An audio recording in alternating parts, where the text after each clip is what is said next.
თავდაცვის მინისტრის ყოფილ მოადგილეს ამავე სამინისტროს შესყიდვების დეპარტამენტის ყოფილ უფროსსა და ჯუანშერ პურჭულაძის ცოლის ძმას აღკვეთის ღონისძიების სახით პატიმრობა შეეფარდათ. სასამართლო პროცესზე დაკავებულების მიმართ აღკვეთის ღონისძიების შეფარდებაზე იმსჯელეს. სახელმწიფო ბრალდება აღკვეთის ღონისძიების სახით პატიმრობის გამოყენებას მოითხოვდა.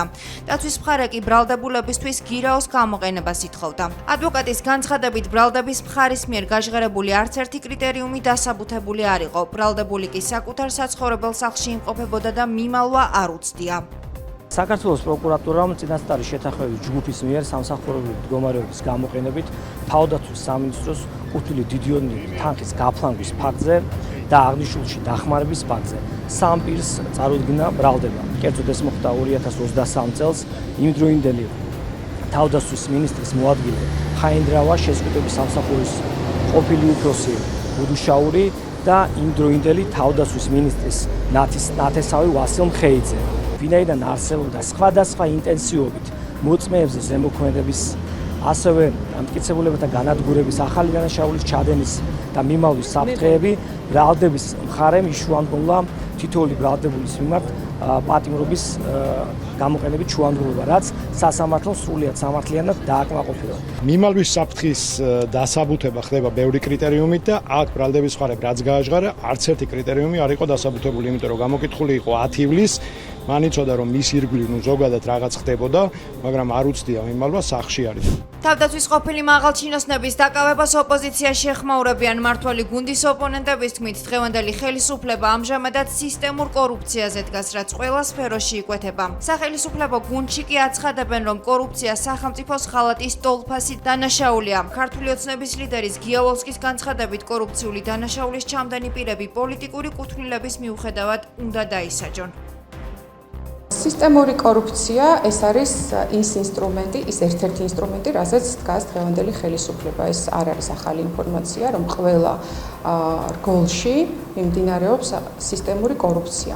რეალურად ამის არაფერი საერთო ანტიკორუფციულ ქმედებებთან არ აქვს, იმიტომ რომ ძალიან კარგად ვიცით, რას ემსახურება 25 ყველაზე ესე ვთქვათ, ელიტარული კორუფციონერი ოჯახების ფინანსური მონაპოვარის დაცვა. ვინმეს დაკავება დაჭერა, რასაკვირველი არ არის თვითმიზანი. მაგრამ საერთოდ კორუფციის თემა ვისგანაც არ უნდა მოდიოდეს, რასაკვირველია არის ის საკითხი, რომელიც ქვეყანას აანგრევს. ეს იმ დონეზე უნდა იქნეს განხილული, როგორც არის ქვეყნის ღალატი. ამ შემთხვევაში თუ კი ნებისმიერი ადამიანი რა წარმომავლობისაც არ უნდა იყოს, რომელ პოლიტიკურ გუნდშიც არ უნდა იყოს გაერთიანებული, უნდა გრძნობდეს პასუხისგებლობას.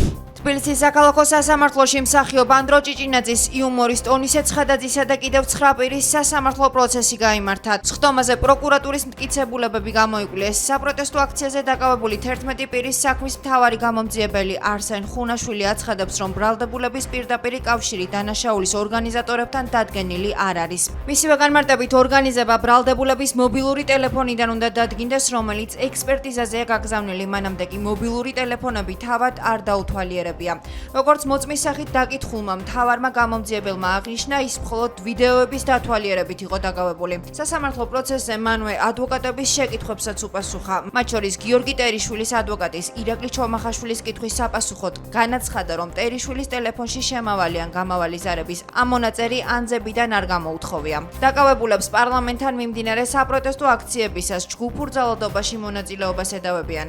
საქმე სისხლის სამართლის კოდექსის 225 მუხლითაა აღძრული. დანაშაული 4-დან 6 წლამდე პატიმრობას ითვალისწინებს. ლიეტუვამ სავიზო სანქციები საქართველოს კიდევ 10 მოქალაქეს დაუწესა. სანქცირებულ პირებს ლიეტუვაში შესვლა ეკრძალებათ. უფრო კონკრეტულად, ქვეყნის მიგრაციის დეპარტამენტის ვებგვერდზე გამოქვეყნებული ინფორმაციით, სანქციები დაუწესდათ მოსამართლეებს, პარლამენტის წევრებსა და სხვა მაღალი თანამდებობის პირებსაც. საერთო ჯამში ლიეტუვის მიგრაციის დეპარტამენტის ვებგვერდის საძიებო სისტემაში ამ დროისათვის სულ საქართველოს 112 მოქალაქე იძებნება, რომელთა წინააღმდეგაც სავიზო შეზღუდვები მოქმედებს. ოპოზიცია ქართული ოცნების საგარეო პოლიტიკას აკრიტიკებს. მათი თქმით, ქვეყანა სრულადაა გამოთიშული მსოფლიოში მიმდინარე პროცესებიდან და ამაზე პასუხისმგებლობა ხელისუფლებას ეკისრება. ზოგადად ევროკავშირის მიერ შემუშავებული თითოეული ახალი სასანქციო პაკეტი, რა თქმა უნდა, აბსოლუტურად რელევანტურია იმ ქმედებებთან მიმართებაში, რასაც ახორციელებს რეჟიმი და მისი მომსახურე პერსონალი. ეს იქნება ნებისმიერი სახელმწიფო აღმასრულებელი, საკანონმდებლო თუ სასამართლო, რომელიც განსაკუთრებული აგრესიით გამოირჩევა ბოლო პერიოდში და ბუნებრივია. თუ ეს აქამდე იყო მაღალი რგოლის წარმომადგენლებზე სასანქციო პაკეტი, ეხლა უკვე საშუალო რგოლზე ვრცელდება. დასავლეთის მიერ სანქციებული ხელისუფლება გუშინ ჩინეთში გაიძურწა.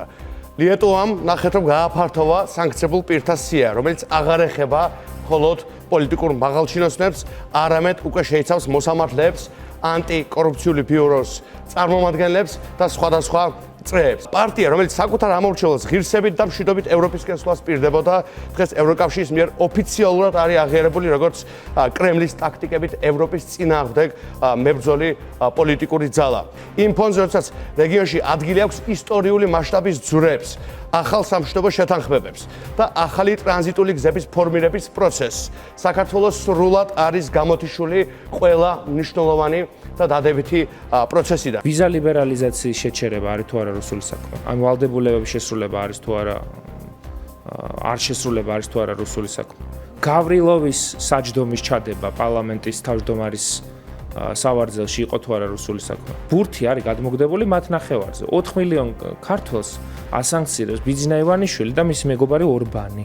15 კაცის დასანქცირება ან 4 მილიონის. ეს არჩევანი გაკეთებული აქვს ბატონ ბიძინა ივანიშვილს. პრობლემა ის არის, რომ ევროკავშირის ქვეყანა თავისი საუკეთესო პრინციპებით, რისკენაც ჩვენ მივისწრაფით, გადაიქცა კობელიუსების და იეკნევიჩიანების და ვეგაცეების, კოსების და ვეგაცეების, რასების სათარეშო ასპარეზად. და ამას აყოლილია ლიტვაც. ძალიან ცუდი იქნება, რაც საკვირველია, თუ კი ცალკეული ქვეყნები აყვებიან აი ამ ტენდენციას, მაგრამ კიდევ ერთხელ მთავარია შენ იყო მართალი საკუთარი ქვეყნის წინაშე. საქართველოს ხელისუფლებას ევროპული რეკომენდაციების შესასრულებლად ერთი თვე რჩება. სახელისუფლებო გუნდი ვიზა ლიბერალიზაციის შესანარჩუნებლად წაყენებული ევროდირექტივების შესრულებას არ გეგმავს და აცხადებს, რომ ევროკავშირი შანტაჟის მექანიზმს იყენებს. მიმდინარე პროცესებს კრიტიკულად აფასებენ ექსპერტები. მათი თქმით, საქართველო ევროკავშირში იქამდე ვერ გაწევრიანდება, ვიდრე ქვეყნის საგარეო პოლიტიკური კურსი არ შეიცვლება. ექსპერტების თქმითვე, ევროპული ქვეყნების მხრიდან ხელისუფლების მაღალჩინოსნებისთვის დაწესებული სანქციები საქართველოს ეკონომიკურ და პოლიტიკურ მდგომარეობაზე უარყოფითად დაისახება. საქართველოს რო არ არის ახლა ევროპის გაფართოების დღის წესრიგში, ეს არის ქართული ოცნების ბრალი და ამაზე ძალიან ღიათაა განცხადება გაკეთებული როგორც ევროპის პარლამენტს, ასევე ევროპის საბჭოსაც. ნათქვამია, რომ სანამ საქართველო აგრძელებს ამ სახის პოლიტიკას, ის ვერ გაწევრიანდება. არ შეიძლება შენ რაღაც პატარა ღარიბმა ქვეყანამ რაღაც მოგონილი სახელები ეძახო, რაღაც deep state-ები და global war party-ები და ამასთან ერთად გინდეს ევროკავშირი. ახლოდან შევხედოთ მოლდოვას, რომელიც უკრაინის მეზობელია, არც ომი დაუწყია, არც გლობალური ომის პარტია შეჭრილა შიგნით და არც deep states ისე დაუძალებია მამაკაცებზე ერთმანეთის ქორწინება, ხო? აგრძელებენ რაღაც მარტივი რეფორმების კეთებას. მოლდოვას ნაერად რომ მაინც მოქცეულიყავით, რაღაც მარტივი რეფორმები გვეკეთებინ. რაღაც დონეზე მაინც წინ წავიწევდით. ყველა ის პროცესი, რომელიც ჩვენ გვაქვს ახლა, პირდაპირ შემიძლია გითხრათ, რომ არ იქნება სასარგებლო და მნიშვნელოვანი ჩვენი ქვეყნის განვითარებისთვის. პირიქით, ეს როგორც ეკონომიკის, ასევე პოლიტიკური გაზომილების დამაზიანებელი და ქვეყანა საბოლოო ჯამში აღმოჩნდება მნიშვნელოვანი და დიდი გამოწვევის წინაშე. ეპოქალური ძვრები ჩავატარეთ ბოლო 35 წლის მანძილზე, რომ აი ამ პოზიციისთვის, რომელიც დღეს საქართველოს ჯერ კიდევ შერჩა აი ამ ევროატლანტიკურ სივრცესთან, რომ რაღაცნაირად შეგვექნა და გაგვეძლიერებინა. თუ ამას დავკარგავთ ყველაფერს, ჩათვალეთ, რომ ეს იქნება ქვეყანა პერსპექტივის გარეშე. ადგილობრივ არჩევნებში მონაწილეობასთან დაკავშირებით ოპოზიციაში კვლავ განხეთქილება ამ დროისთვის საარჩევნო პროცესში გაერთიანებული ძალებით მონაწილეობას გეგმავენ პარტიები გახარია საქართველოსთვის და ლელო ძლიერი საქართველოსთვის. ადგილობრივ არჩევნებში მონაწილეობას გეგმავს პარტია გირჩიც. ოპოზიციის ნაწილი კი კვლავ ბოიკოტში რჩება. ის პარტიები, რომლებიც არჩევნებში მონაწილეობას არ აპირებენ, აცხადებენ, რომ 4 ოქტომბერს ქართული ოცნება სპეცოპერაციის ჩატარებას გეგმავს და ამ პროცესს არჩევნებთან საერთო არაფერი აქვს. ოპოზიციის ნაწილი წინა საარჩევნოდ პარტიების გაერთიანებასთან დაკავშირებითაც კრიტიკულადაა განწყობილი. პარტიის განვითარება ამ არჩევნებში მონაწილეობის მიღების ერთადერთი მიზანი არ არის. აქ არის ყველამ შესაძლო ინსტრუმენტის და პლატფორმის გამოყენება, რომელიც ქვეყნის, ასე ვთქვათ, პოლიტიკური რეჟიმის დანგრევაში მოგცემს შესაძლებლობას. მიმდინარეობს კონსულტაციები ორ პარტიას შორის და 4 სექტემბერი არის დედლაინი, 4 სექტემბრის დადგომის პერიოდში თქვენ აუცილებლად გაიგებთ ამას, ვინ იქნება შეჯერებული კანდიდატი. რას ამბობდა ლელო და რას ამბობდა კახარია არის მეორე ნიშნულობის მატარებელი, მეორე ხარისხოვანია. ამბობდნენ რომ თვითმმართველობის არჩევნებში არ შევიდოდნენ რუსული სპეცოპერაცია. ხშირად ჩვენზე უფრო მძიმე რიტორიკა ქონდა ლელოს წარმომადგენლებს. ამბობდნენ რომ ეს ბრძოლის ღალატია, ამბობდნენ რომ ვინც პარლამენტში დარჩა პუტინის თამაშს თამაშობს. ყველაფერი გადათქვეს. ამბობდნენ რომ ლეღვის ფოთოლი იქნება, ვინც ასეთ პირობებით შევა. შესაბამისად ახლა რას ამბობდნენ და რას არ ამბობდნენ და ნეიტრალურ კანდიდატს დააყენებენ თუ პარტიულს, არის მეასე ხარისხოვანი. ესეთი გადაწყვეტილება არსებობს, რომ კახა კალაძე დავაყენოთ კანდიდატად, მაგრამ ამის ოფიციალური განცხადება ტრიბუნიდან არ მიგვაჩნია სწორედ. არ არის ტრადიციაში, მაგრამ რასაკვირველია თქვენ ყველა მიცით, რომ ეს გადაწყვეტილება მიღებულია იმ საქმეებიდან გამომდინარე, რაც თბილისში გაკეთდა. უამრავი საკითხებია გადაწყვეტილი, რომელიც პრობლემურს წარმოადგენს, ძალიან ბევრი პრობლემა დარჩენილია. მაგრამ ტენდენციები, რომელსაც კახა კალაძე ანვითარებს, საკმაოდ იმედის მომცემია, რომ მალე ბევრი თემა, ბევრი პრობლემა დაიხურება.